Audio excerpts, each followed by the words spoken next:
Francisco, sou aluno do 7º semestre do curso de Filosofia aqui da UFRB. Estamos aqui para dar início ao 4º seminário, né, da disciplina de Prática Reflexiva 1, não é? Então, o seminário sobre ensino de filosofia, coordenado pelo professor Ricardo Henrique Andrade, é uma proposta desenvolvida na disciplina de Prática Reflexiva do ensino de filosofia, que visa contemplar as principais questões implicadas no seu exercício. O 4º seminário terá como tema a obrigatoriedade do ensino de filosofia, com o intuito de suscitar o debate em torno da inclusão da filosofia como disciplina do currículo do ensino médio.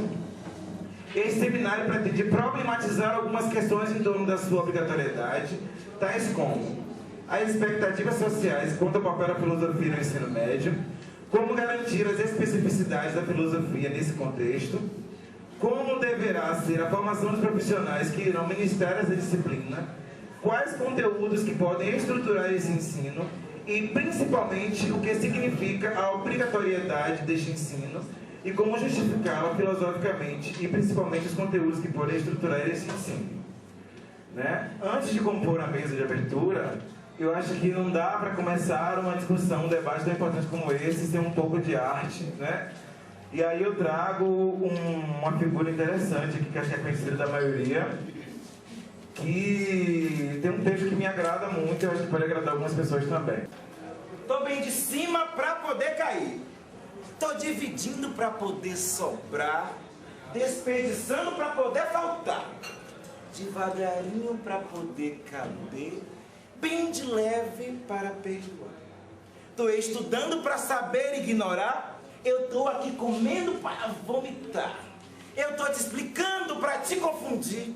Eu tô te confundindo para te esclarecer. Eu tô iluminando para poder cegar. Eu tô ficando cego para poder guiar. Suavemente para poder rasgar. Com olhos fechados para te ver melhor. Com alegria para poder chorar. Desesperado para ter paciência. Carinhoso para poder ferir, lentamente para não atrasar, atrás da vida para poder morrer. Eu tô me despedindo para poder voltar. Eu tô te explicando para te confundir. Eu tô te confundindo para te esclarecer. Eu tô iluminando para poder cegar. Eu tô ficando cego para poder guiar.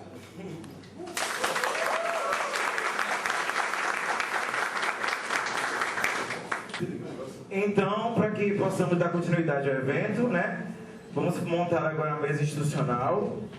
Então, o nosso querido professor Ricardo, por favor, venha compor a mesa.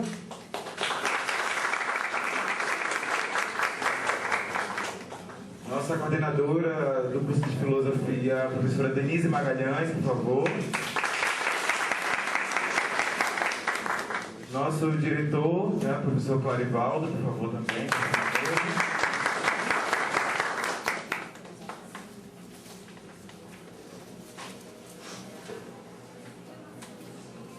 Passa a palavra agora ao professor Ricardo, para que ele possa fazer sua explanação. Olá, gente. Bom dia. Muita alegria que nós iniciamos aqui o nosso 4º seminário sobre o ensino da filosofia. Quero dar as boas-vindas a todos que estão aqui presentes, cumprimentar os alunos, os convidados que estão participando deste evento de hoje, a professora Carla, o professor Gil, o professor Saulo, o professor João. Agradecer o fato de eles terem aceitado o convite para vir conversar com a gente sobre o ensino da filosofia. Como vocês sabem, no final de cada semestre, desde o semestre passado, organizamos os seminários sobre o ensino da filosofia. Teremos 4 este semestre. Já tivemos um na semana passada, com a presença de Alex Marques, o professor Gonçalo Palácios, da Universidade Federal de Goiás. Estamos aqui hoje com professores do IFBA, do IFBA Baiano, da nossa instituição. Na próxima semana teremos também outros professores de fora, teremos professor da UESB, teremos professor da UFRB de Cruz das Almas, Enfim, a ideia é sempre convidar membros da comunidade acadêmica, de outras instituições, para conversar conosco sobre o ensino da filosofia. Nosso evento ele é organizado pelos estudantes. Os estudantes são responsáveis por tudo. São responsáveis pela escolha do tema, pela seleção dos convidados, pela organização do evento. E eu tenho ficado muito feliz com o resultado do trabalho desses estudantes. O evento de hoje vai discutir o tema da obrigatoriedade do ensino da filosofia. A nossa expectativa é que, ao final, possamos ter refletido melhor sobre o sentido dessa obrigatoriedade. Parece um truísmo, enfim, uma expressão de senso comum, o reconhecimento desse lugar como um lugar natural. A filosofia já esteve no currículo e já saiu do currículo diversas vezes, por várias razões. O fato de ter estado ausente durante o período da ditadura militar criou uma expectativa social enorme em torno do retorno da filosofia. Enfim, desde 2008 nós estamos com uma lei que definiu a obrigatoriedade do ensino da filosofia, corrigindo a ambiguidade da Lei de Diretrizes e Bases, que se referia à obrigatoriedade dos conteúdos de filosofia e sociologia, no artigo 36, mas não definia a obrigatoriedade da disciplina. Houve uma ampla mobilização social para que esse retorno, enfim, se desse na forma obrigatória. Então, parece uma pergunta pouco deslocada do que geralmente se discute quando se fala sobre o ensino da filosofia, mas eu acredito que vale perguntar qual é o sentido para nós dessa obrigatoriedade? Que expectativas se pode ter em relação ao ensino da filosofia no nível médio? Por que torná-la obrigatória? Mas eu acho que cabe para nós da comunidade acadêmica, especialmente para nós da filosofia, repensarmos o sentido dessa obrigatoriedade. Então, nesse sentido, temos aqui hoje professores que atuam em outras instituições, e além do professor José João, que é alguém que trabalha com filosofia da educação, tem refletido bastante sobre isso. E os professores visitantes de hoje têm experiência com alunos do ensino médio nas suas respectivas instituições. Estão atuando diretamente com esses alunos depois da fixação da lei. Então, a nossa expectativa é termos aqui um debate onde essa experiência e a compreensão de filosofia de cada um desses professores possa enriquecer a nossa compreensão sobre o sentido dessa obrigatoriedade. Eu concluo, então, dando boas-vindas a todos. Agradeço muitíssimo a presença dos meus colegas professores aqui, a professora Denise, o professor Gil Franco, do professor Clarivaldo, que honram aqui o nosso evento com a sua presença. Bom dia a todos e a todas. Primeiramente, eu gostaria de saudar aqui a mesa, o nosso diretor, o professor Clarivaldo, o professor Ricardo, que divide comigo esse componente, né, que é a prática reflexiva do ensino de filosofia. E tem sido nossa tarefa, nossa missão aqui levantar essa discussão, né, em torno do ensino de filosofia, que é uma coisa assim, realmente que tem gerado, né, polêmicas e posições, né, diferentes dentro do próprio seio de colegas da filosofia. Enfim, eu acho que eu queria parabenizá-lo, inclusive, por promover esses seminários, trazendo professores de fora, professores que também estão atuando nessa área e que têm muito a contribuir com isso, para que os alunos também tenham mais clareza, né? Ouçam outras opiniões, outras posições em relação à questão do ensino de filosofia. Parabenizar os alunos que organizaram o evento, né? Dar as boas-vindas aos professores, a professora Kátia, né, Farago, né, do IFE Baiano, professor Saulo Dourado, do IFBA Salvador, professor Geu de Aragão, do IFBA Salvador. Agradecer ao professor João, o professor José João, aqui do PRB, que vai participar também aqui da discussão do debate, e também chamar a atenção à presença do professor Gil Franco, que é o nosso vice-coordenador do Colegiado de Filosofia.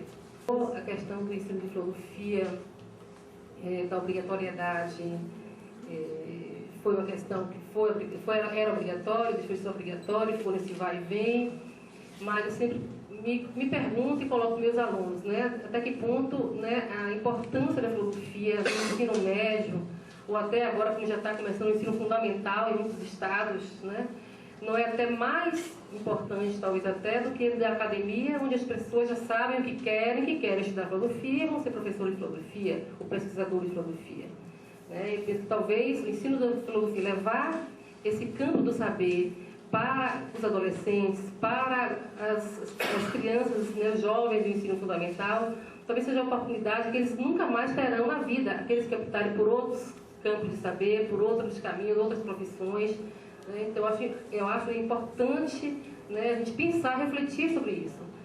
Uma das coisas mais importantes no âmbito da prática docente do educador é a liberdade de expressar-se dentro de sua disciplina, né, atentando para vários conjuntos de procedimentos metodológicos, metodologias de ensino, aprendizagem.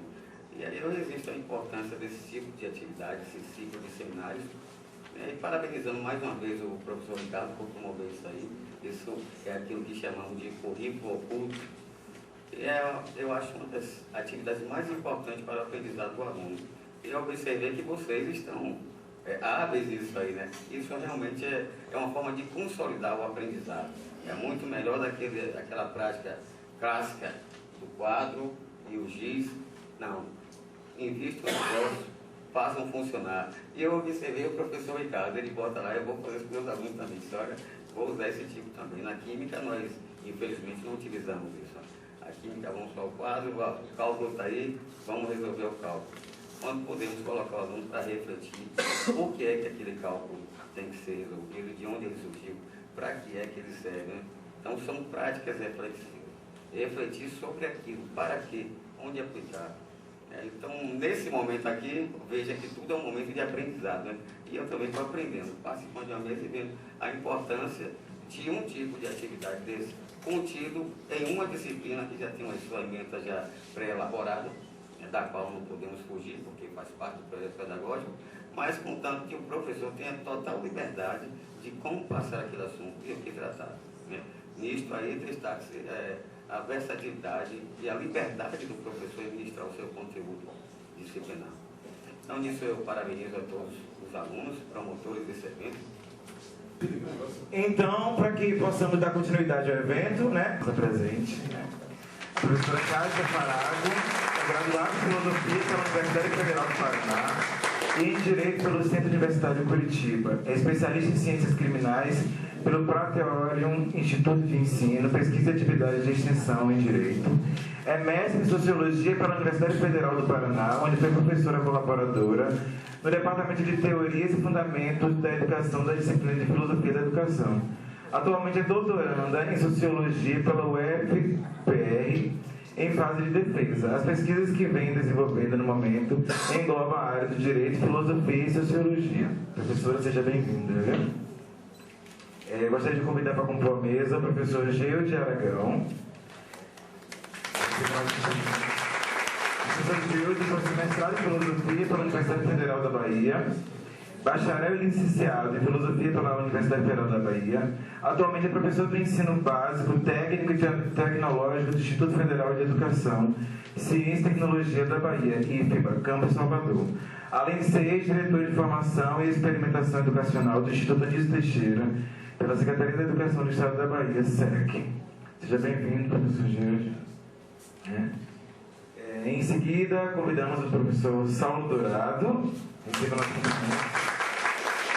O professor Saulo é professor do Instituto Federal da Bahia, do IFBA, Campus Salvador, e no Colégio Instituto Social da Bahia, onde ministra aulas para o ensino médio, ensino fundamental 2, educação de jovens e adultos. Participou dos programas PET e PIBIT durante a graduação e atualmente cursa mestrado no programa de pós-graduação em filosofia da UFBA na linha de fenomenologia e hermenêutica. Também venceu prêmios e editais vinculados à literatura infanto-juvenil, mantendo uma coluna quinzenal de contos no A Tardinha, suplemento do jornal à tarde. Receba nosso cumprimento, seja bem-vindo. Convidamos agora nosso professor José João Vicente. Receba nosso cumprimento. Professor José João possui graduação e mestrado em Filosofia pela Universidade Federal de Goiás. É doutorando em Filosofia na Universidade Federal da Bahia. Atualmente é professor assistente da Universidade Federal do Recôncavo da Bahia, editor da Griot, revista de filosofia. Tem experiência na área de filosofia e atuação também, com ênfase em ética, filosofia da educação, filosofia política e história da filosofia.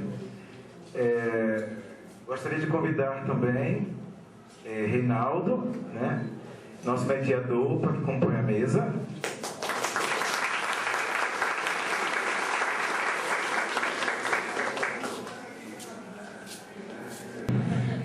E aí eu passo a palavra agora para o nosso querido Reinaldo, para que possa conduzir a mesa.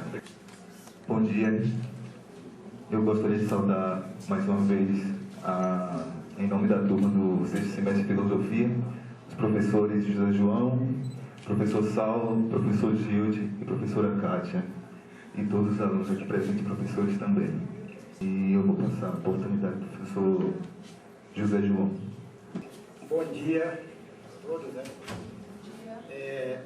Eu quero cumprimentar aqui os colegas, né, que estão aqui na mesa, né?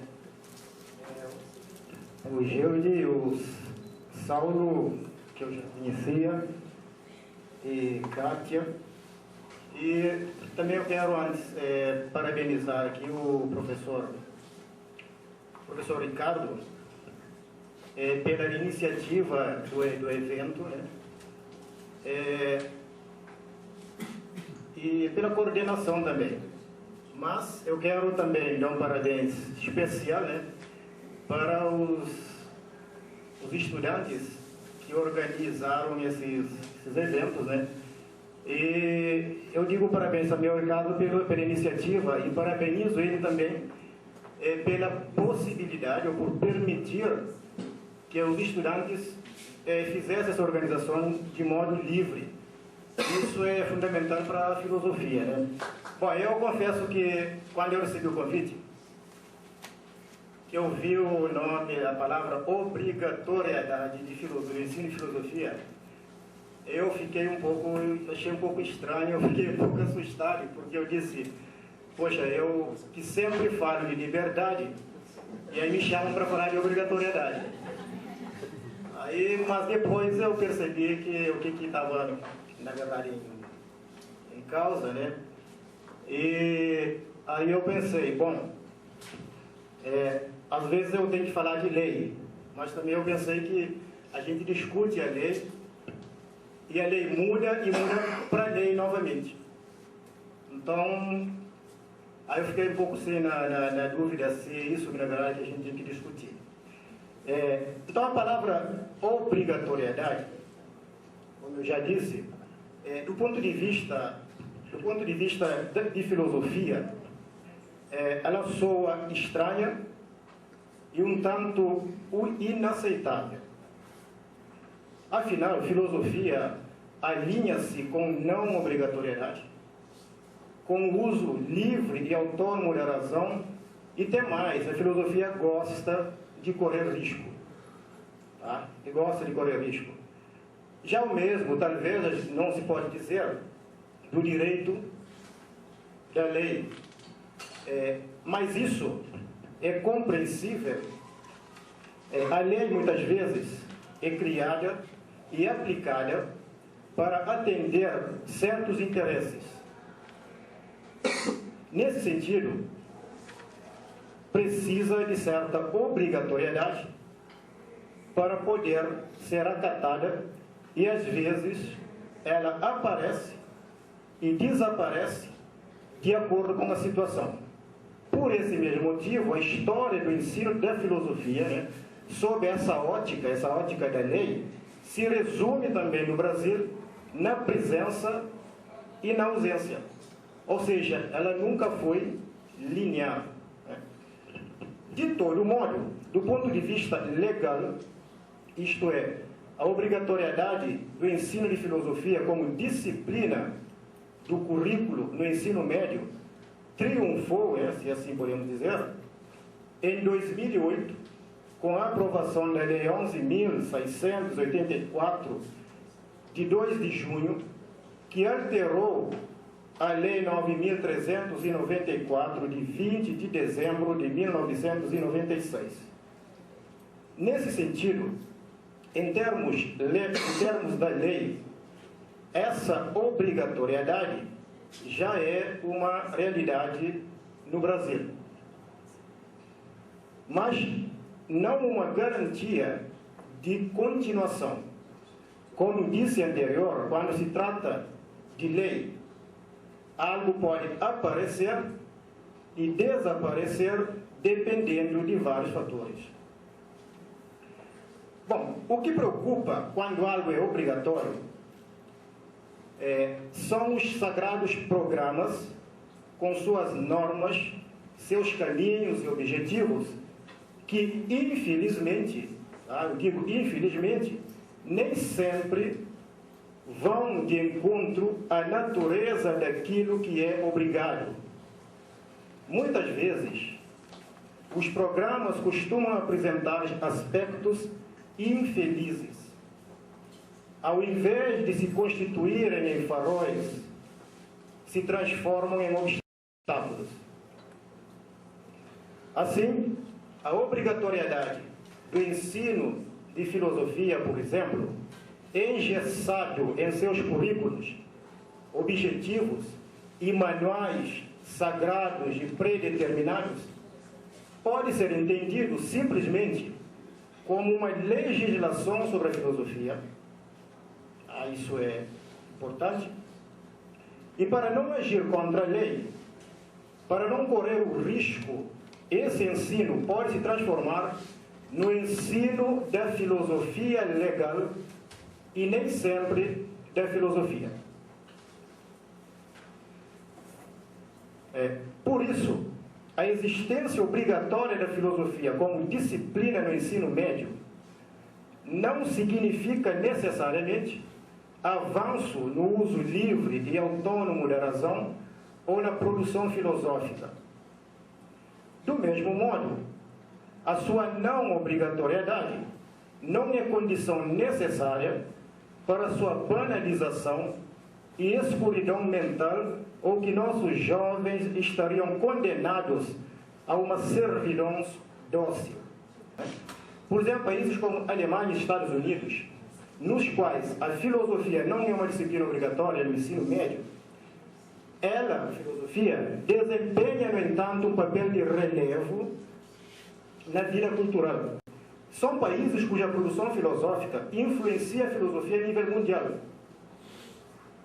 Enquanto países, eu vou só citar como exemplo, como Brasil e Portugal, por exemplo, nos quais a filosofia aparece e desaparece como uma imposição legal, a filosofia, raramente exerce papel relevante na vida cultural, e são países de pouca ou quase nenhuma expressão filosófica a nível mundial, cuja autoridade dos antigos ainda substitui o próprio pensamento, as próprias ideias, travando assim a livre discussão. Mas, com isso, eu não acredito e nem espero que após a Lei 11.684/08, o debate seja travado no sentido de propiciar respostas conclusivas a favor ou contra a obrigatoriedade do ensino de filosofia como disciplina no ensino médio.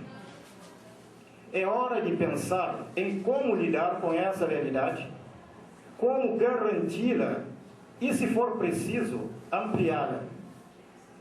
Mesmo correndo o risco de desaparecer novamente, é preciso encará-la para além da lei, isto é, como um novo espaço para o ensino da filosofia ou do filosofar. Quando digo ensinar a filosofia ou filosofar, eu não estou aqui entrando em polêmica de Kant e Hegel, tá? Quero dizer com isso que são igualmente válidas as duas alternativas. Certamente não pode haver filosofia sem um exercício do filosofar, nem filosofar que não se concretiza em filosofia. Então não adianta ficar essa discussão de ensina filosofia, ensina a filosofar. Se, claro, filosofia, se ensinamos filosofia, porque houve filosofar. E toda o filosofar, ela será com certeza uma filosofia. Então essa polêmica, eu entendo que é inválida, não faz sentido essa polêmica, porque são duas alternativas corretas quando se entende o que uma coisa quer dizer. As duas coisas.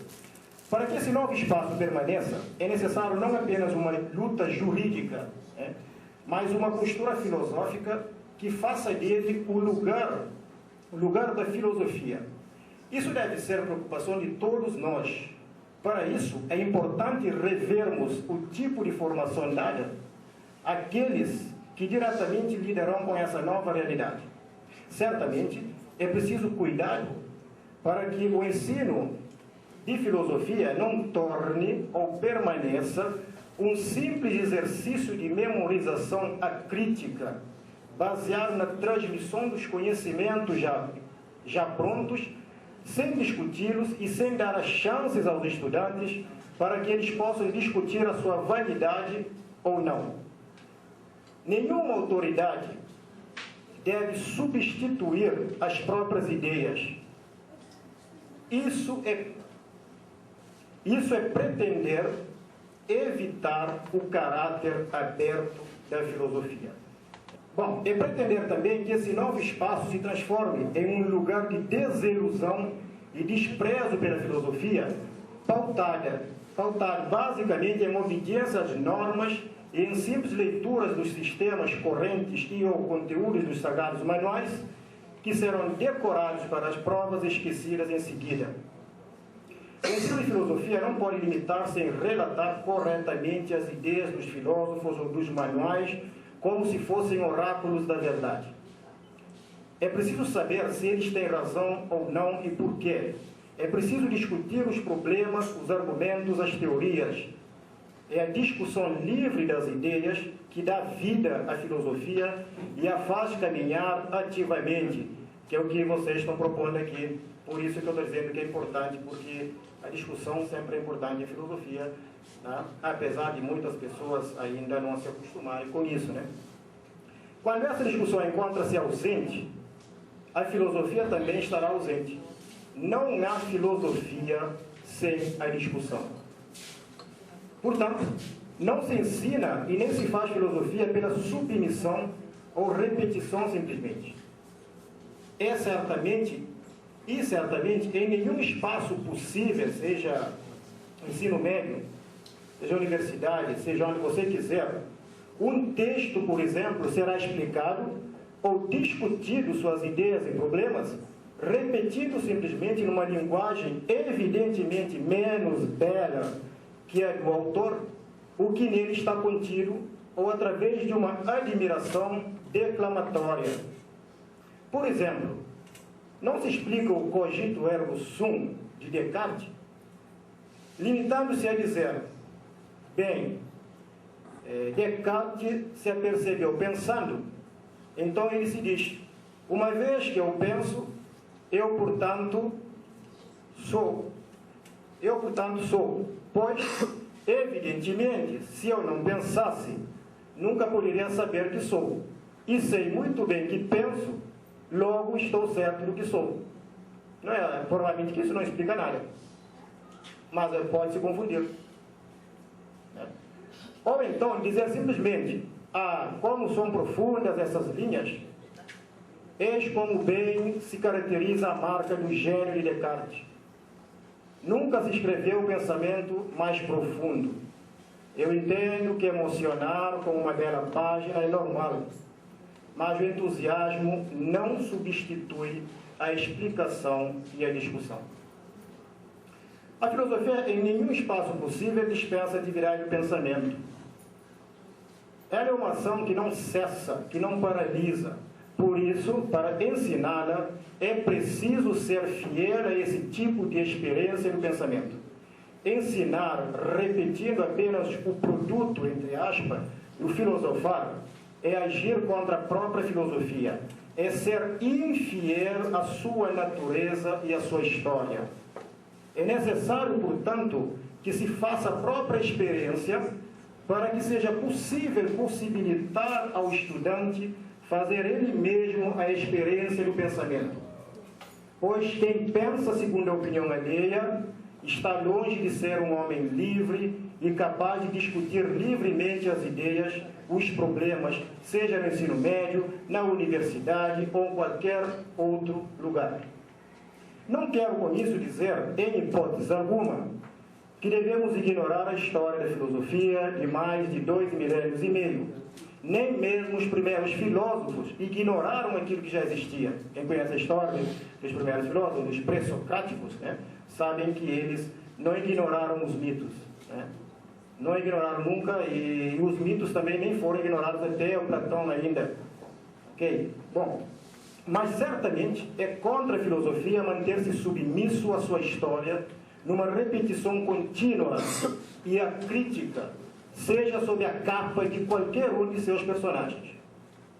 A história da filosofia ensina a pensar com rigor e clareza, ensina a discutir ideias e problemas, mas nunca ensinou a repetir opiniões dos filósofos. Por isso que eu não sei, então, onde que aprenderam isso.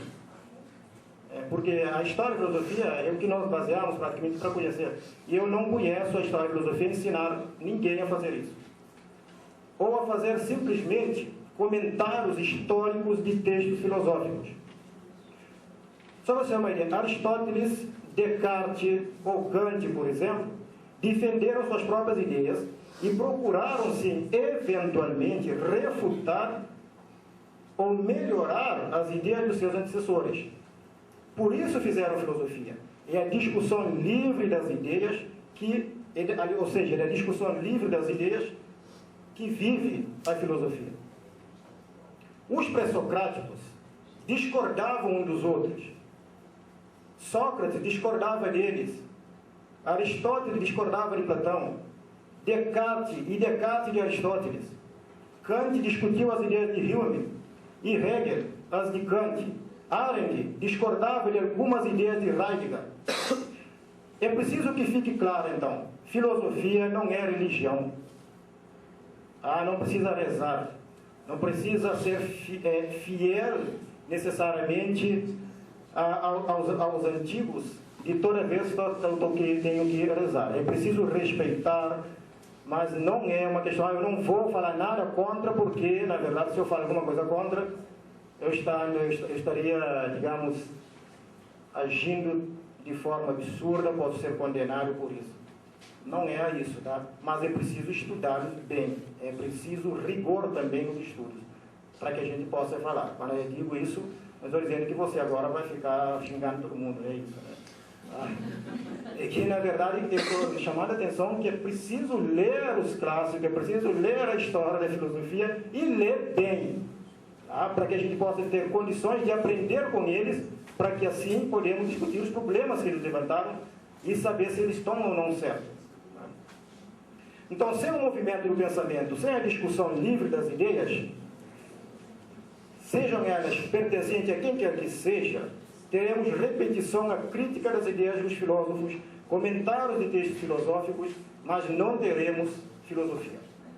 A filosofia não é uma obra acabada, pronta e conclusiva. Pensar dessa forma é sufocar a potencialidade filosófica, criativa e inovadora.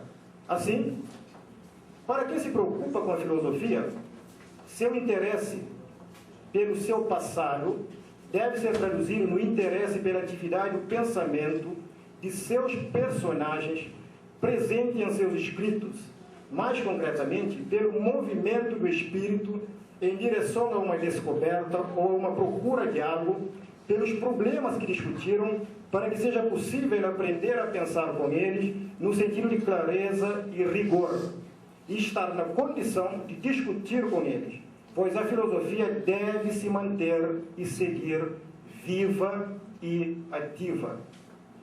As correntes históricas só são úteis enquanto instrumentos, não enquanto fins. Devemos olhar para o passado como percurso, não como altar que inibe o pensar, mas é preciso estudá-lo com cuidado e rigor, pois é fútil estudar sem pensar, mas é extremamente perigoso pensar sem estudar. que esse novo espaço para o ensino de filosofia venha a ser entendido também como um momento para um contato mais sério com a filosofia, para um movimento do pensamento antes de se chegar à universidade, para um começar. Assim, sem pretensão de querer ensinar alguma coletânea em comum ou fornecer uma habilidade totalmente nova, é preciso contribuir para que o estudante possa dar movimento ao seu pensamento e discutir livremente as ideias. E para fazer isso, não há necessidade de se entregar a rituais esotéricos de chamamento do além, procurando refúgio na memória dos espíritos do passado. Um simples diálogo sobre algo que diz respeito a todos nós, como nutrição, por exemplo, é capaz de dar movimento ao pensamento no sentido do filosofar, da discussão dos problemas, das teses e dos argumentos. Vamos supor o professor e os estudantes dialogando sobre os efeitos danosos dos alimentos sobre o corpo humano, devido ao uso generalizado de pesticidas e aditivos na produção de gêneros alimentícios. O professor observa que o aumento da ocorrência do câncer na sociedade moderna tem conexão direta com o crescente uso de produtos químicos. Um estudante observa que o governo tem a responsabilidade de proibir a aplicação de tais agentes a gêneros alimentícios, visto que todas as pessoas são obrigadas a preservar a vida. O outro discorda e assevera que o sumo bem não é a preservação da vida. Além disso, ele argumenta: o governo não tem obrigação alguma em relação ao seu povo, além de não interferência nos seus negócios particulares. Ora, o diálogo entre esses dois estudantes levantaram questões filosóficas em torno da obrigação e do fim, que dão um movimento ao pensamento. Isso não pode passar despercebido para o professor. Portanto, é importante que a filosofia siga em frente com clareza e rigor, como um movimento de pensamento livre, autônomo, vivo e ativo. Diferente de outras vozes, não vejo necessidade de se descer a vivência de ninguém. Trata-se simplesmente de não obscurecer aquilo que é claro. Mais do que interpretar textos filosóficos, é preciso ser capaz de discutir as ideias filosóficas presentes num texto e aprender a discutir problemas onde quer que eles possam surgir e nunca fugir à discussão. Pois, sem ela, seja no ensino médio, na universidade ou em qualquer outro lugar, não há filosofia. Mas com ele, a filosofia seguirá viva e ativa em qualquer lugar onde ela possa ser exercida. Ok, obrigado.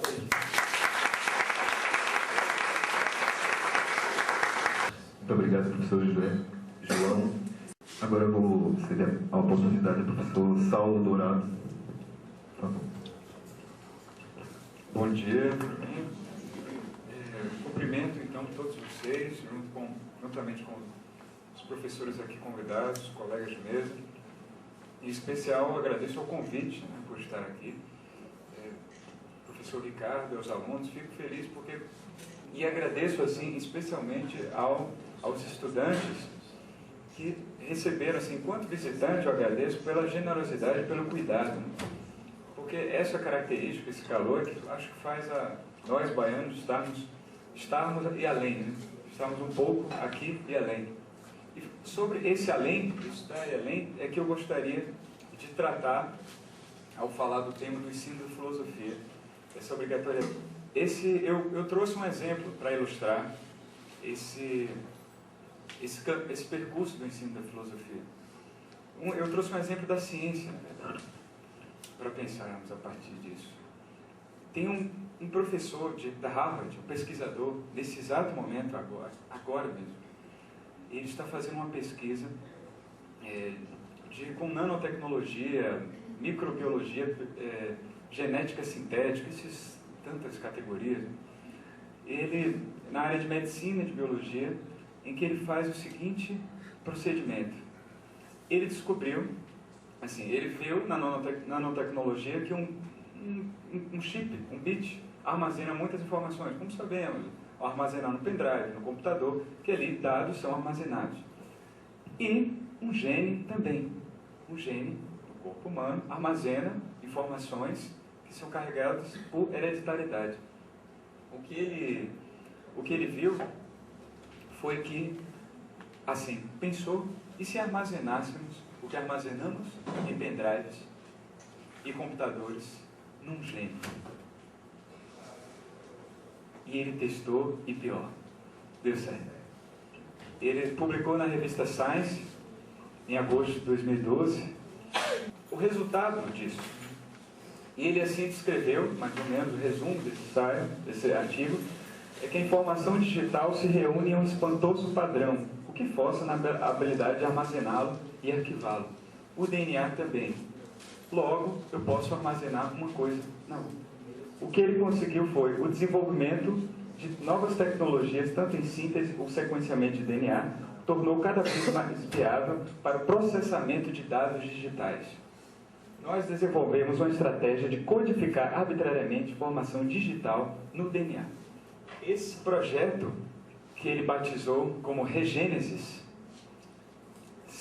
subtítulo: Como a biologia sintética mudará a natureza e a nós mesmos, ele conseguiu, como resultado desse projeto, lançar 54.898 microdados, incluindo JPEG e HTML, dentro de um gene. O que isso significa?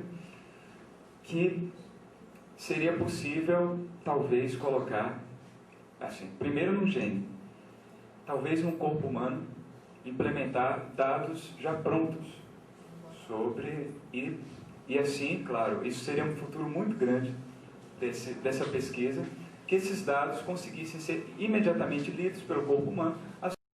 Mas aí ele disse, para inaugurar, talvez, para ser um dos pilares de inauguração da filosofia, muito conhecimento não ensina a ter inteligência, senão ter ensinado Hesíodo e Pitágoras, Xenófanes e Hecateu.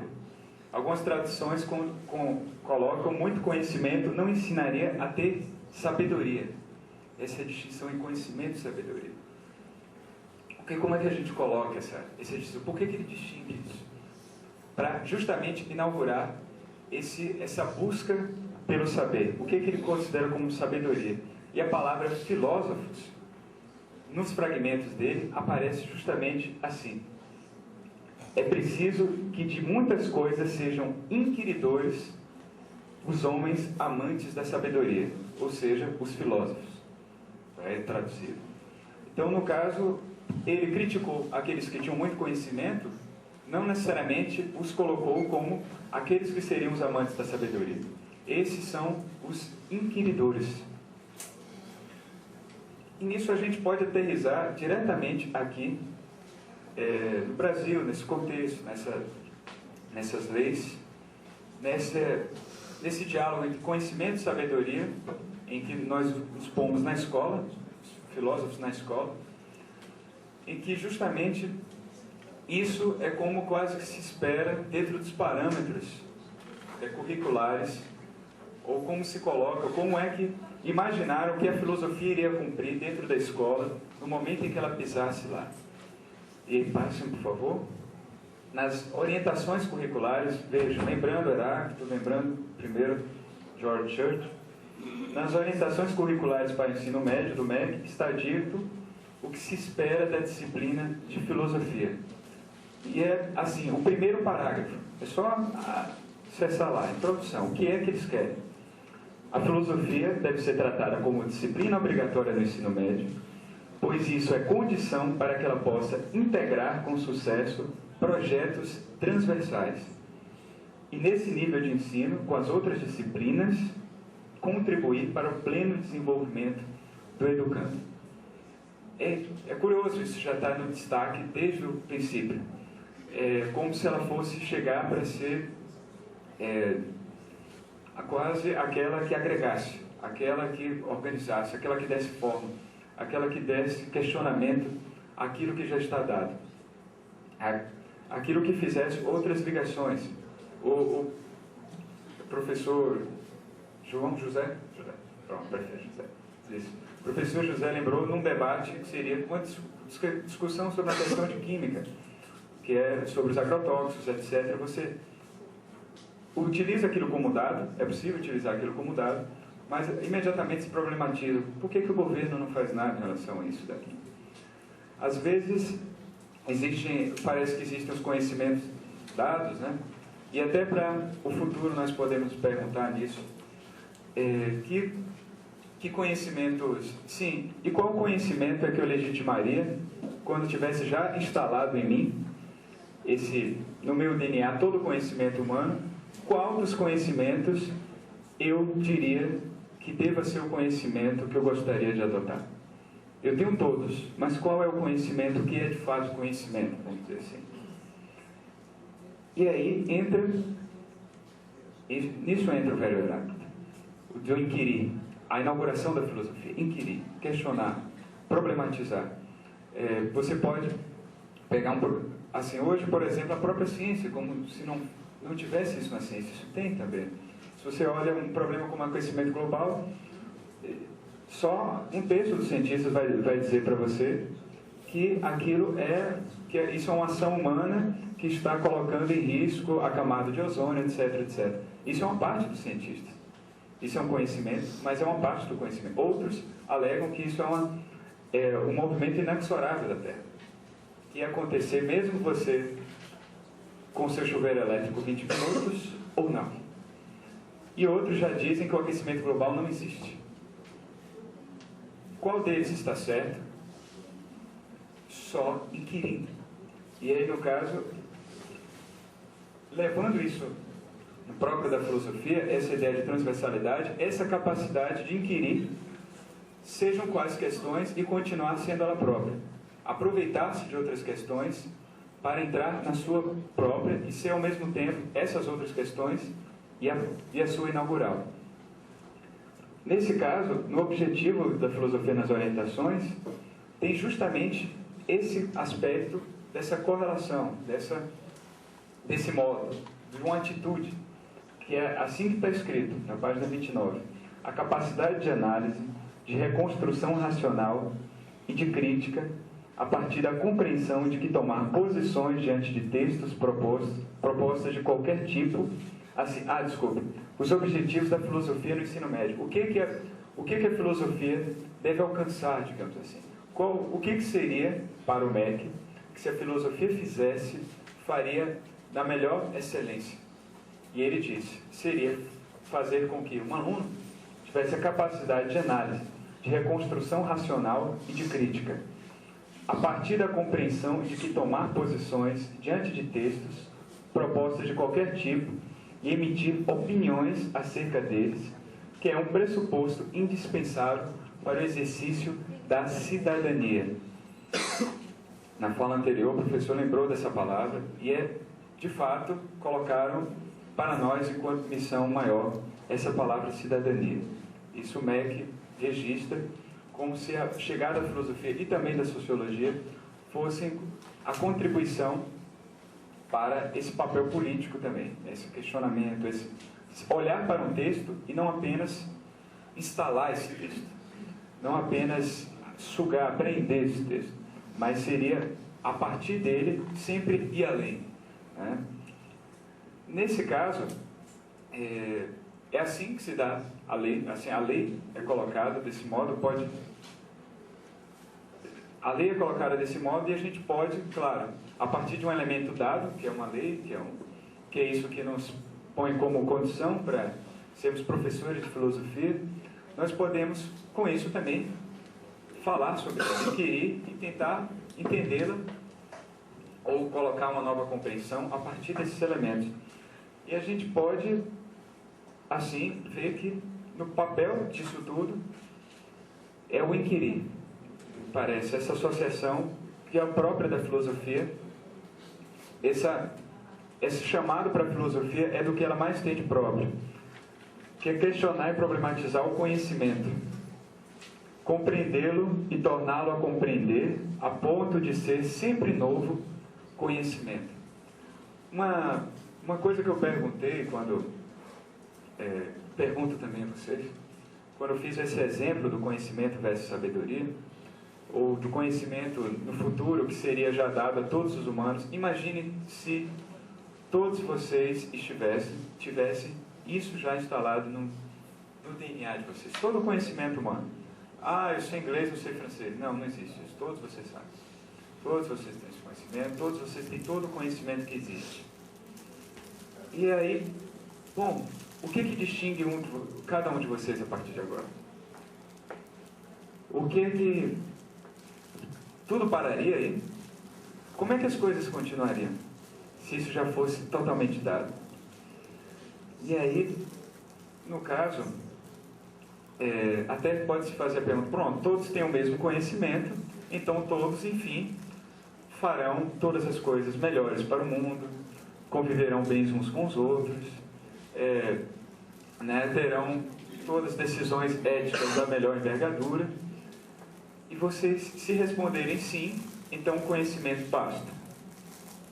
Se responder não, tem esse ponto de sobra, essa consciência esse modo, essa atitude, que aí então entramos por excelência enquanto filósofos. Enquanto filósofos dentro de uma sala de aula. Eu acredito que sejamos filósofos mesmo, dentro de uma sala de aula, por colocar isso em problema. O conhecimento quanto problema. Para eu entender isso ou aquilo, pode ser também. Mas o conhecimento mesmo é que está em questão. O modo como eu conhecê-lo. E disso, analisando esse aspecto da lei, dos currículos, das orientações, parece que a orientação pede isso. Pelo que se entende, claro que podemos aí olhar cada uma dessas palavras, entender bem o que ele quer como projetos transversais, o que é essa cidadania, esse exercício de cidadania, o que é essa construção crítica da realidade. Podemos analisar cada uma dessas palavras em especial, mas parece que elas giram em torno dessa ideia de colocar essa sobra também no ensino, dentro da escola.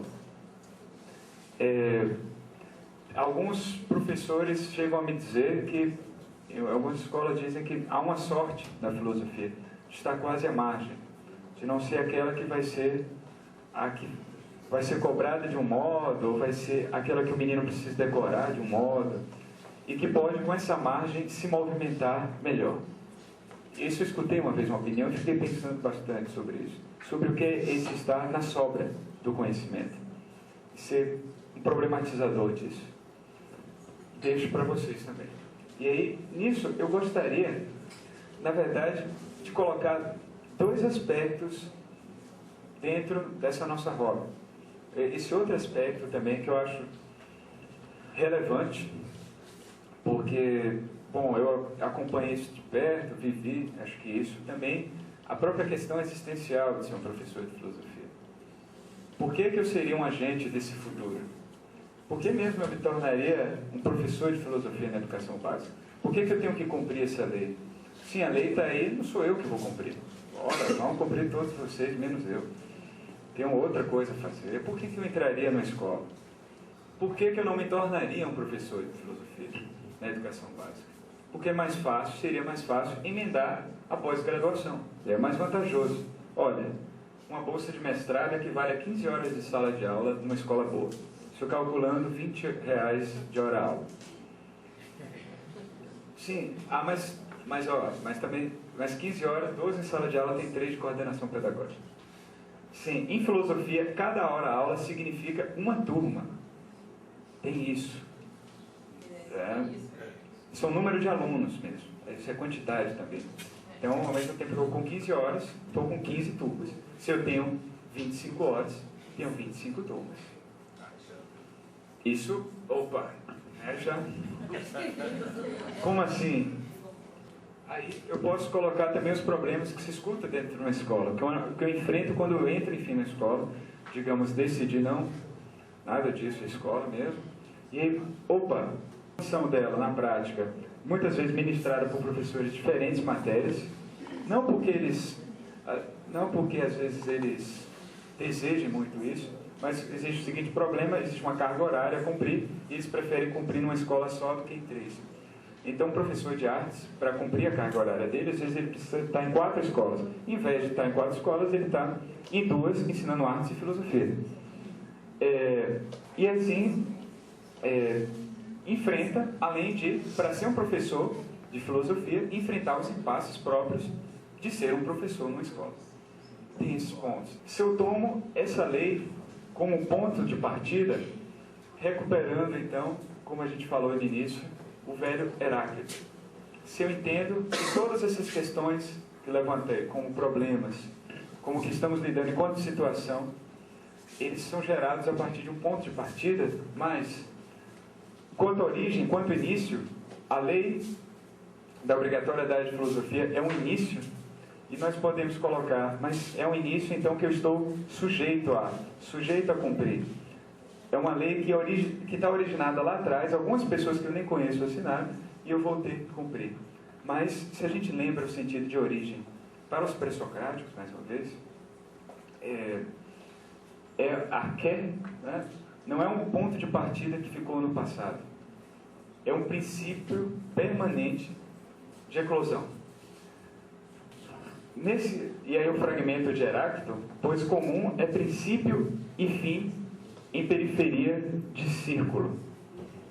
O que se quer dizer com isso? A lei, se a gente entende a origem, a lei como algo que eu estou sujeito, ficou passado, e eu estou sujeito a todas essas questões, como apenas estar sujeito, eu entendo a origem como o início mesmo, cronológico. Mas eu posso, inclusive, entender esse início como um início permanente. A lei ainda não aconteceu.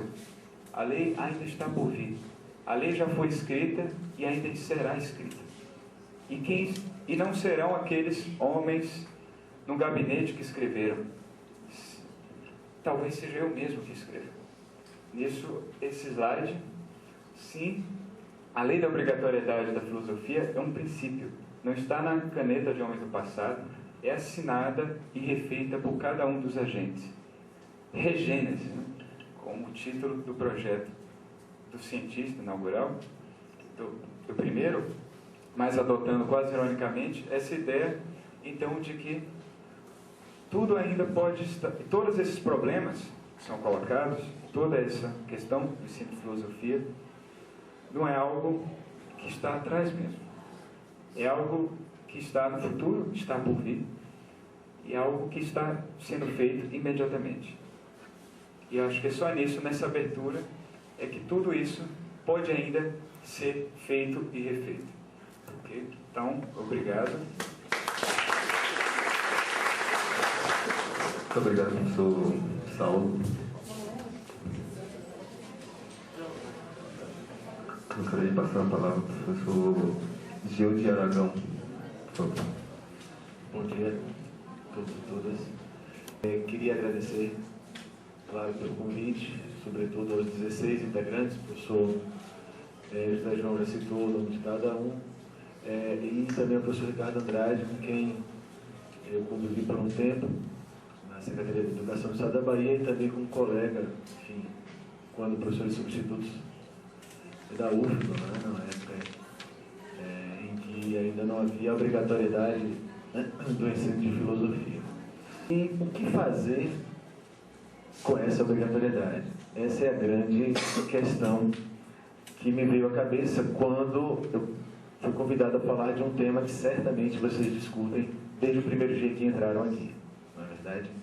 É uma obrigatoriedade extremamente estranha, como bem foi citado pelos colegas, nós não nos interessamos muito por esse termo. Poxa, obrigatória mesmo, então eu vou criticar a obrigatoriedade, vou começar desconfiando dessa obrigatoriedade.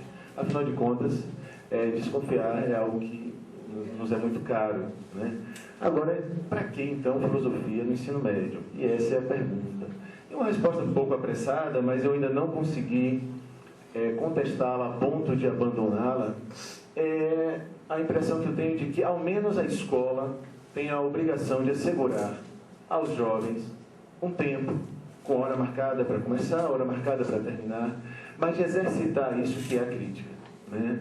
De sair de sua zona de conforto em relação a tudo que lhe é ensinado, a tudo que é lhe oferecido de forma bastante imperativa e impositiva, respostas prontas, rápidas, curtas, não pergunte porque é tão óbvio que não há do que você duvidar. O sol vai nascer amanhã, não tenha dúvida disso. Você disse que para não ter dúvida disso eu não posso perguntar, será, professor, que nascem, mas que podem garantir, bom, então, essa zona de desconforto, a escola tem a obrigação de assegurar ao estudante esse direito. E é isso que eu acredito que vocês pretendem fazer, ou se não pretendem, de fato, vão acabar sendo levados a isso à medida que saboreiem os problemas filosóficos. Afinal de contas, saber e sabor são palavras que têm, etimologicamente, uma origem muito próxima.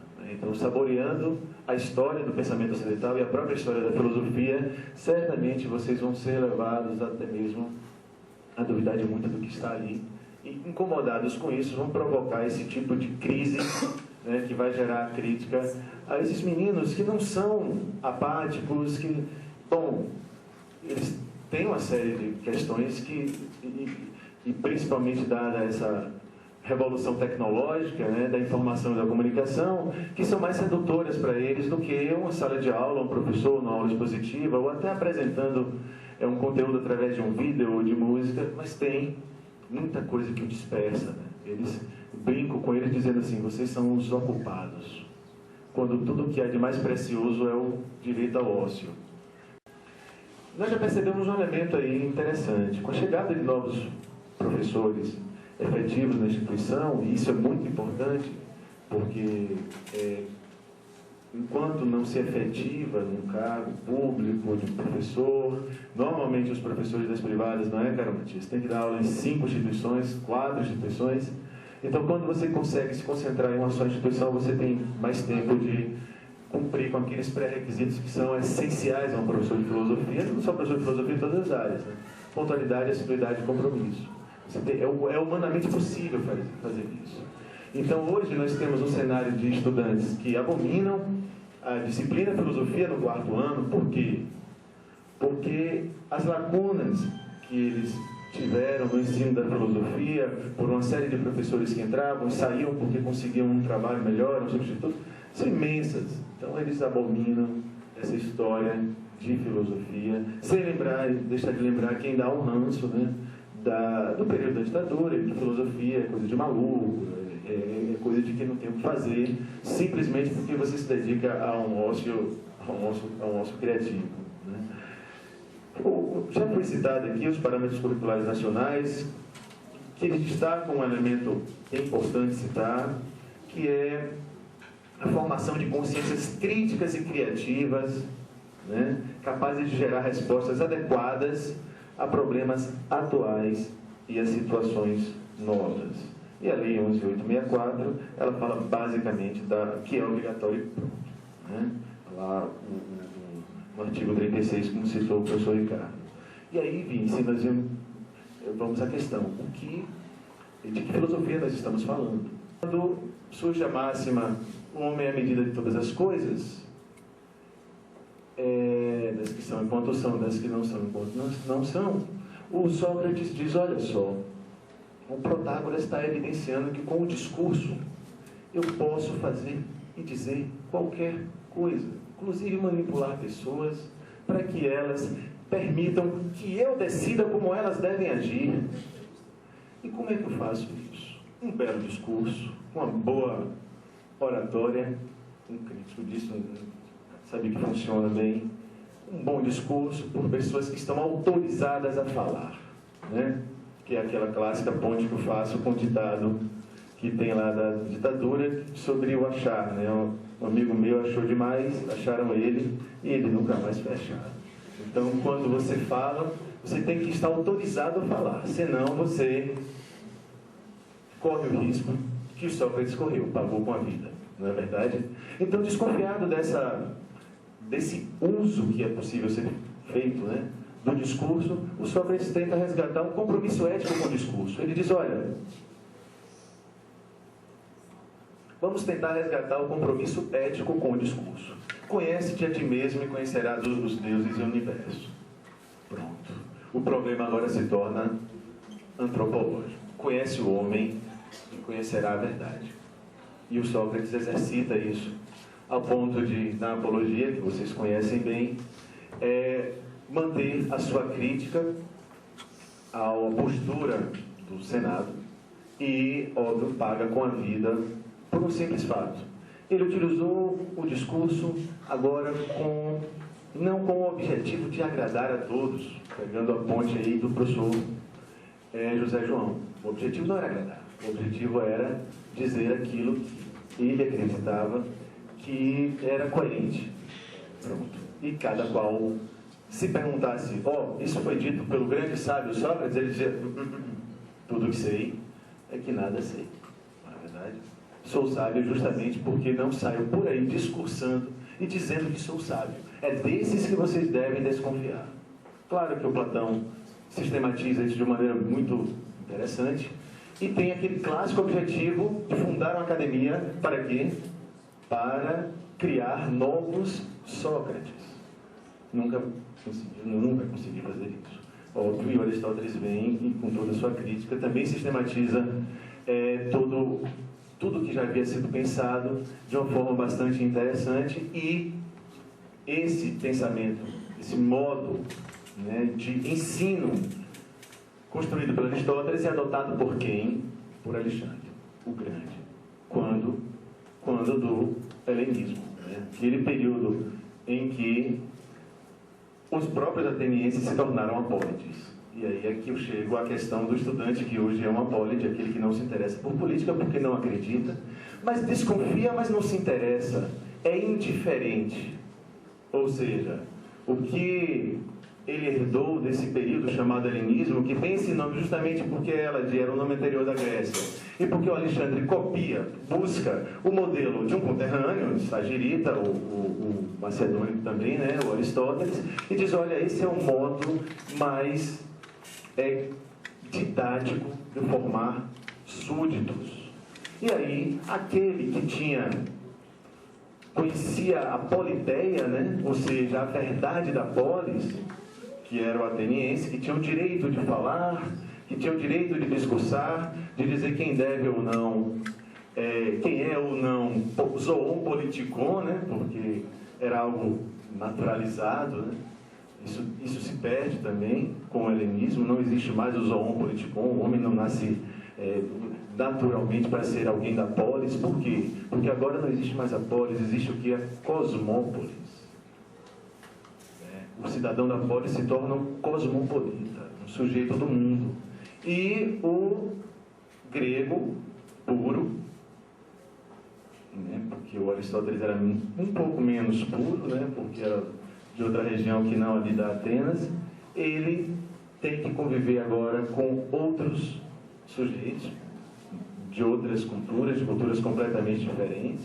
O centro do mundo se torna o Egito, a Alexandria, na verdade, e ele tem que conviver com aquelas pessoas, não tem mais polis que lhe acolha, não tem mais toda aquela tradição que lhe assegure o direito de falar e de ser ouvido, e ele se torna alguém, que é o próprio fenômeno do helenismo, fechado em si mesmo.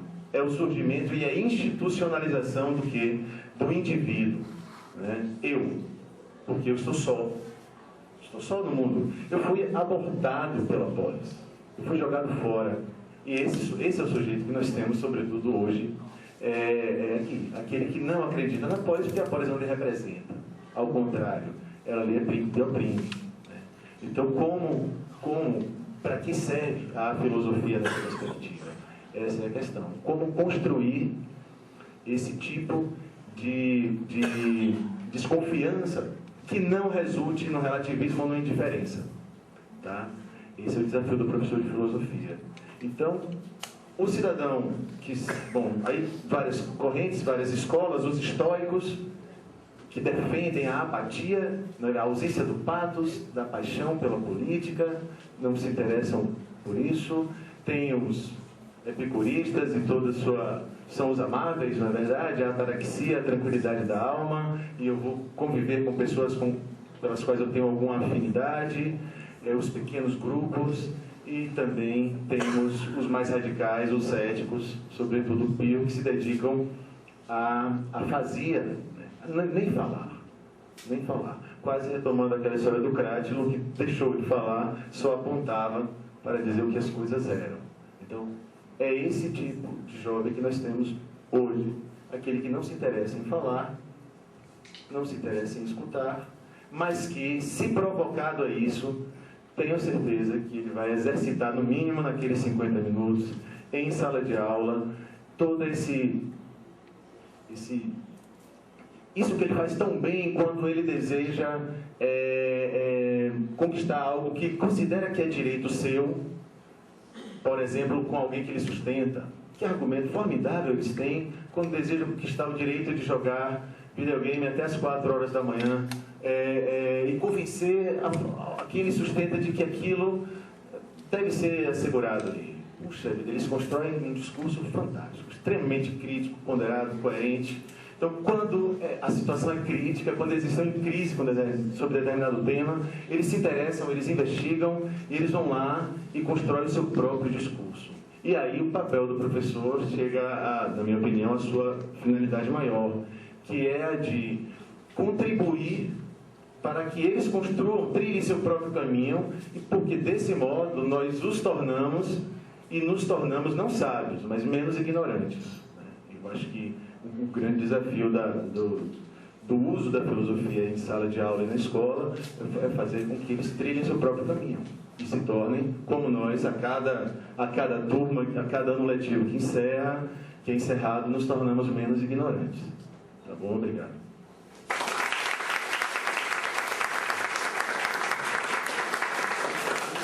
Muito obrigado, professor Gilde. Gostaria de passar a palavra à professora Kátia. Obrigada, bom dia a todos e a todas.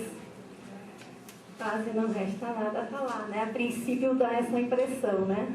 Mas pensar a obrigatoriedade do ensino de filosofia, eu acho que nos remete a pensar algo que vai além dessa obrigatoriedade, né? A gente vive num Estado democrático de direito e as leis, elas são a expressão de demandas que a sociedade suscita. Voltando ainda a essa questão da obrigatoriedade, eu gostaria de comentar, lógico, um comentário breve, sobre, por exemplo, o fato de que quando o Conselho Nacional de Educação elabora, em 2006, a Resolução Nacional 4 de 2006, porque já havia uma determinação de que a filosofia e a sociologia, elas deveriam estar presentes nos currículos, ainda que de modo transversal, né? Alguns estados se recusavam a atender uma determinação de um órgão que é o responsável por emitir, né? Por fazer, enfim, por legislar nessa matéria. Então, é lógico que havia necessidade, com certeza, de haver uma uniformização e assegurar aos jovens, né, de todo o nosso país o ensino da filosofia e da sociologia, né? Então, a obrigatoriedade, a princípio, pode parecer algo que vela, né, que suprime a liberdade, mas como Kant já nos alertava, né, ela os imperativos são necessários, né? E ainda bem, nesse caso, né? Para falar sobre a obrigatoriedade, e aliás, não da obrigatoriedade, mas além dessa obrigatoriedade, eu fiz a leitura de um texto que foi apresentado no primeiro encontro da ANPOF sobre o ensino médio, né? De um pesquisador, Gilson Rui Monteiro Teixeira, que fala sobre o ensino de filosofia no Colégio Pedro II no Brasil Império, a partir da crítica de Silvio Romero, que foi professor desse liceu, né, em 1880. E eu fiquei muito surpresa, né, ao ler o texto, de ver como esse texto, ao tentar responder a pergunta de como era o ensino de filosofia no secundário nacional à época do Império, né, então em 1880, o Colégio Dom Pedro II, perdão, ele passa a exercer as suas atividades, né, a partir de 1837, e é justamente esse período que surgem outras escolas, como Pernambuco, aqui na Bahia, né? Então, me trouxe bastante surpresa perceber que as conclusões a que o Silvio Romero faz, as críticas que ele estabelece a esse liceu, a essa escola, quando ele adentra em 1880, né, foi o primeiro concurso para admissão de professor nesse colégio, e ele defende uma tese que faz uma crítica exatamente ao ensino da filosofia nesse instituto, né? Então, a princípio, esse estabelecimento, ele, dentro do Império, ele era acreditado a ele, né, uma educação moderna, científica, né, que atendesse aos progressos exigidos, né, e ele na sua Constituição, a forma como se passa a compreender o ensino da filosofia e das demais disciplinas é a mesma que antecedera, né, que já vigorara, foi o modelo francês, né, o modelo adotado, e, por fim, as normas eram as que se assemelhavam a ratio studiorum, né? Então, nesse primeiro momento, a gente vai ver que a filosofia, que o ensino da filosofia nesse colégio, ele ocupa um lugar, vamos dizer assim, das humanidades, e, lógico, por conta desse modelo, né, do ratio studiorum, acabava ocupando, né, um número de, por exemplo, em relação à disciplina de filosofia, era 20 horas anuais, 20 aulas anuais, que com certeza compreendiam mais do que horas, né, o que representava uma carga bastante grande, né. Mas, nesse texto, o Gilson procura fazer essa análise de como era, então, o ensino da filosofia.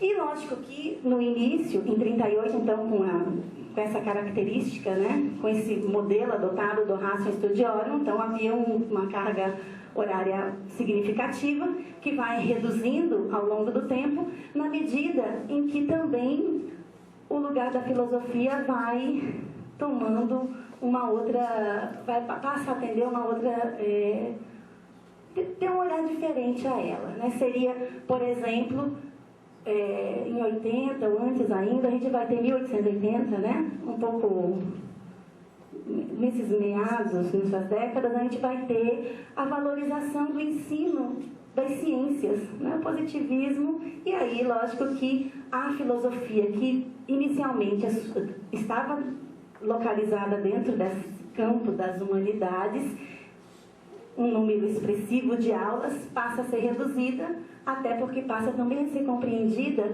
como uma disciplina propedêutica, que seria, né, uma introdução para o acesso ao curso de Direito e de Medicina, que já existiam em alguns estados, né?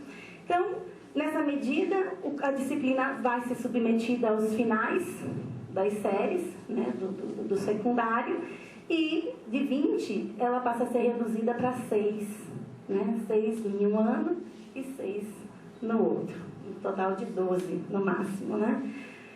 E dessa perspectiva, então, a gente começa a compreender que existe, em relação a essa valorização do estudo das ciências, né, uma desvalorização da filosofia, e é justamente nesse período que Silvio Romero adentra ao Colégio Pedro II. As críticas, nesse período, o professor titular era o professor José Maria, e ele utilizava 2 manuais, né, de filosofia, um por influência do Abade Beneditino, francês, 1836, e 2 manuais deste período, né?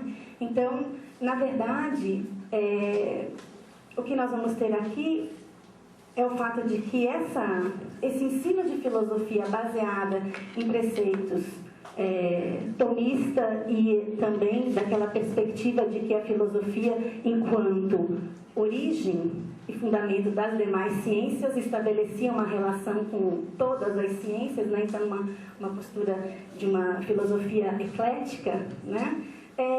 é a partir desses dois elementos que Silvio Romero faz as suas críticas, né? Então ele vai dizer que ambas apresentavam a filosofia em harmonia com a concepção cartesiana, como saber primeiro do qual se originam as demais ciências. Assim, privilegiava-se a transmissão de todas as matérias filosóficas como parte de um sistema, o que levava à caracterização da filosofia no período como eclética, né? E é justamente essa dimensão eclética que vai fazer com que a formação dos professores, né, na corrente tomista, transformasse a filosofia desse Colégio Pedro II em um curso, olha só, desinteressado, enfadonho e desarticulado com a realidade científica vivenciada nas outras matérias, né?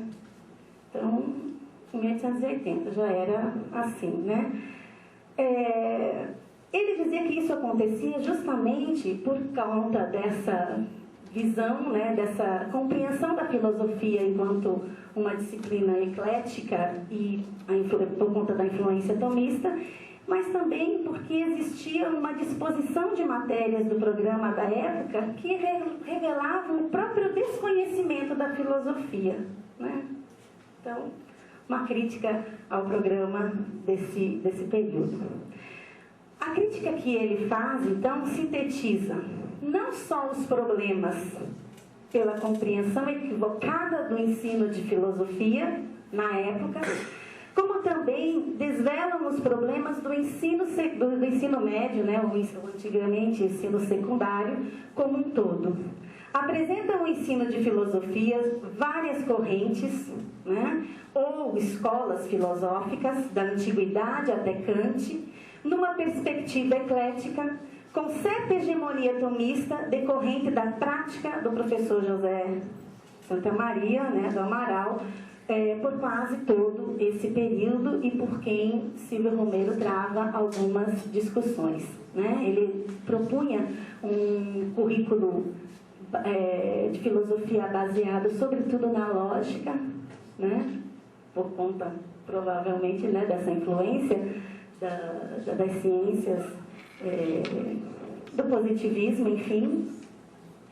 Mas quando eu li o texto, e lógico, vocês poderão fazê-lo também, eu acredito que vocês vão encontrar mais elementos ainda, mas eu achei muito interessante, porque o Romero, em 1880, critica o ensino de filosofia, a forma como ele era realizado, e propunha algumas alterações. Então, pensar na obrigatoriedade da lei, no meu ponto de vista, é pensar para além dessa obrigatoriedade, e daí lógico que não é dar nenhuma resposta, mas é sobretudo levantar alguns problemas, algumas questões que podem contribuir com o nosso debate e que podem contribuir para o ensino da filosofia, né?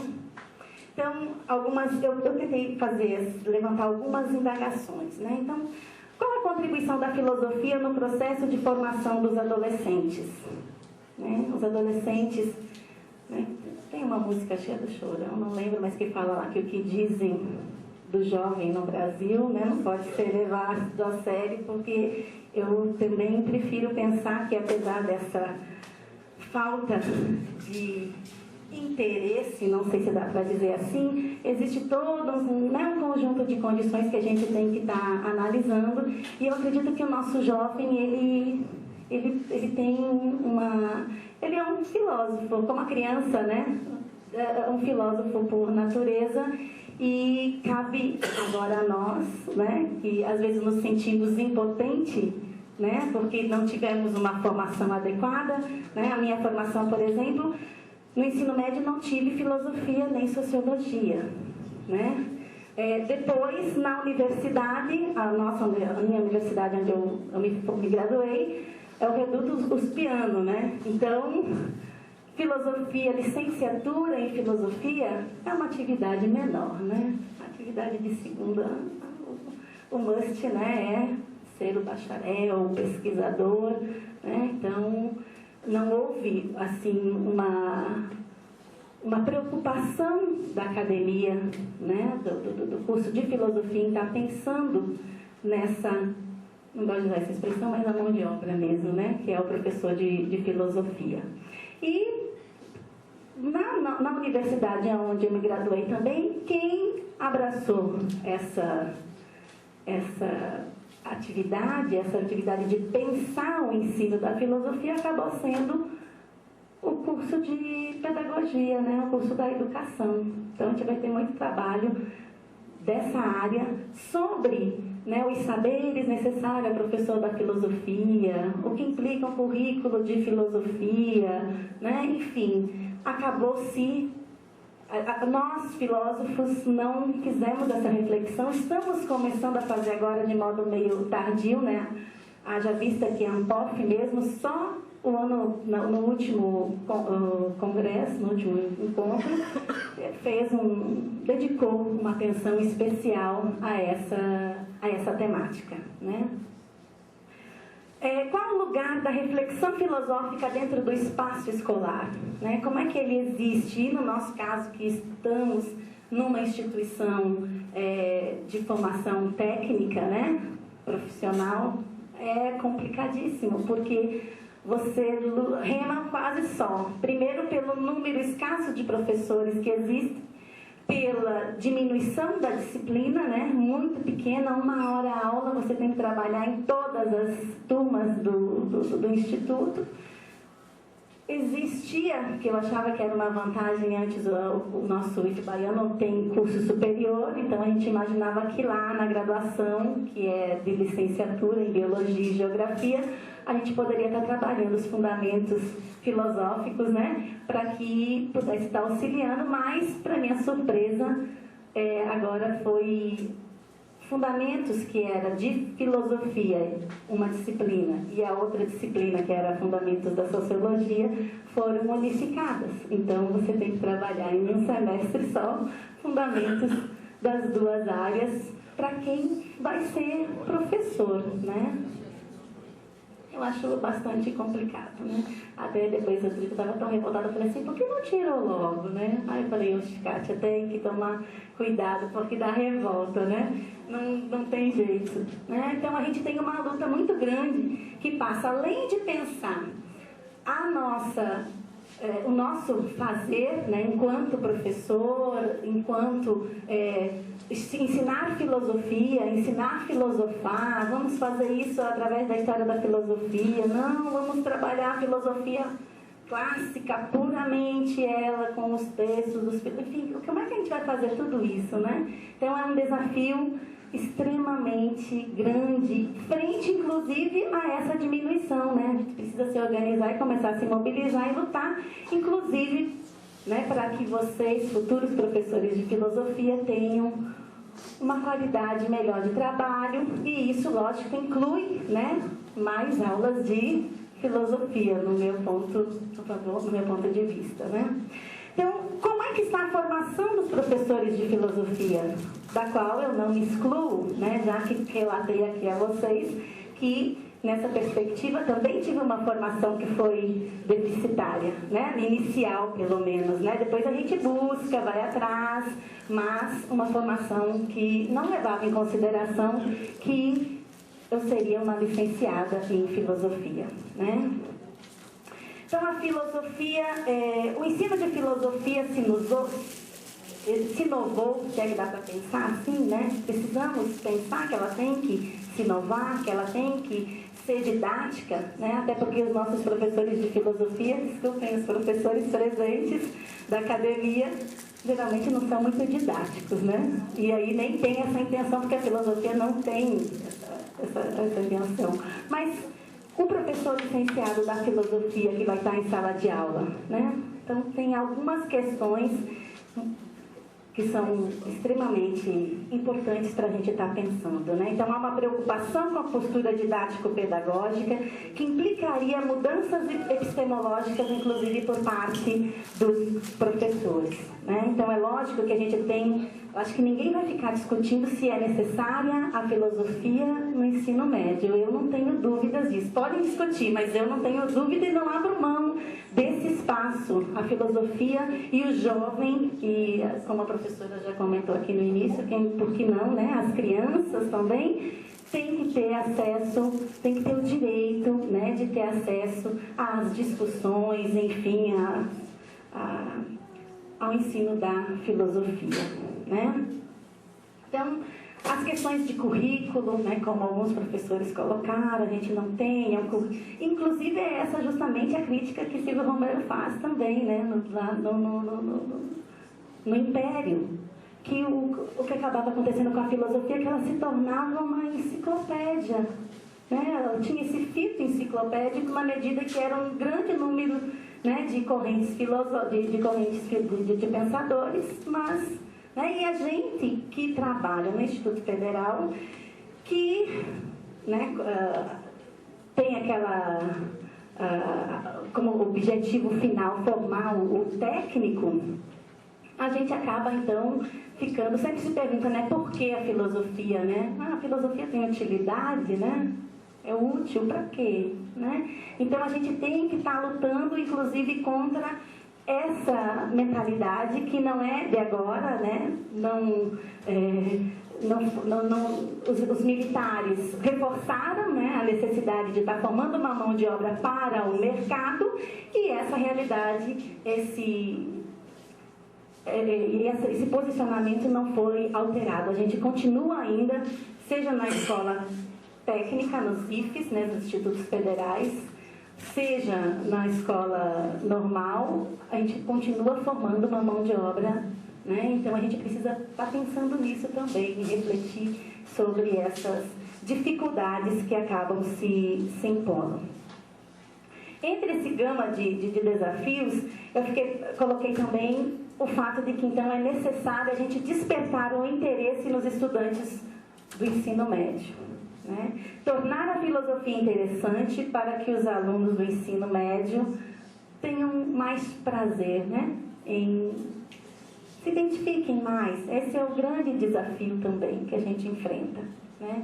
Inclusive, e aí a gente já vê alguma mobilização nesse sentido de uma formação, né? E aí a gente gostaria que essa formação fosse realizada justamente pelo bacharel, né, da filosofia, porque não ignorando ou desprezando, né, o papel que a educação tem feito, né, já que a grande parte dos cursos de pós-graduação, ou que pensam mesmo a filosofia, o ensino da filosofia tem sido gestado por eles, né? Mas o olhar do filósofo, né, eu acredito que seria salutar e peculiar em relação a essa formação, né?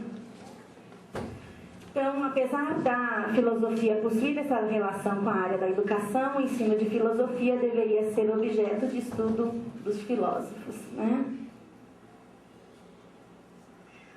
Também a gente tem que estar pensando, existe até algumas sugestões, criações de mestrados, né, profissionais, como já existe, por exemplo, em relação à formação dos professores da educação básica, né, quando se pensa na formação na área da matemática.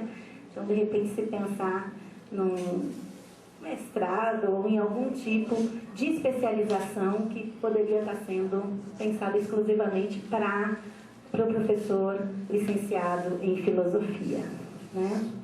No ensino de filosofia, isso para ele que vai estar atuando com a disciplina, né? Então, esse aqui já é o primeiro passo, né? Esse espaço que o professor Ricardo aqui, de modo muito especial, assim, eu quero dizer que é muito importante, né? Então, dentro dessas discussões todas, pensar o ensino da filosofia já é um avanço, né? A gente já está fazendo isso aqui na UFRB, né? Bem, gente, a princípio seria mais ou menos essas considerações que eu gostaria de fazer. Não vou me dedicar a falar sobre as leis, mas dizer que os problemas que a gente enfrenta hoje já são, vamos dizer assim, de acordo com o texto do Silvio Romero, né, as críticas que ele realiza são bastante pertinentes.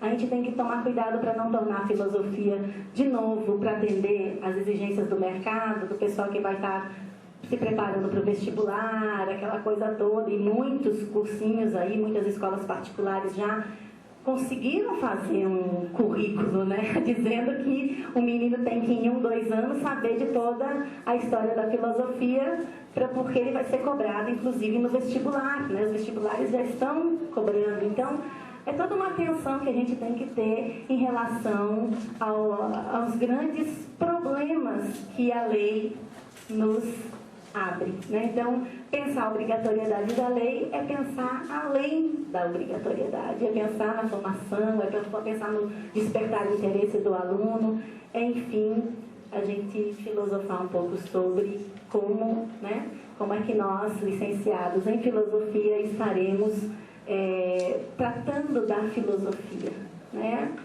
Fazendo filosofia ou expondo a filosofia, ensinando a filosofar. Então, seria nesse sentido a minha contribuição, no sentido de levantar essas questões. Tá bom?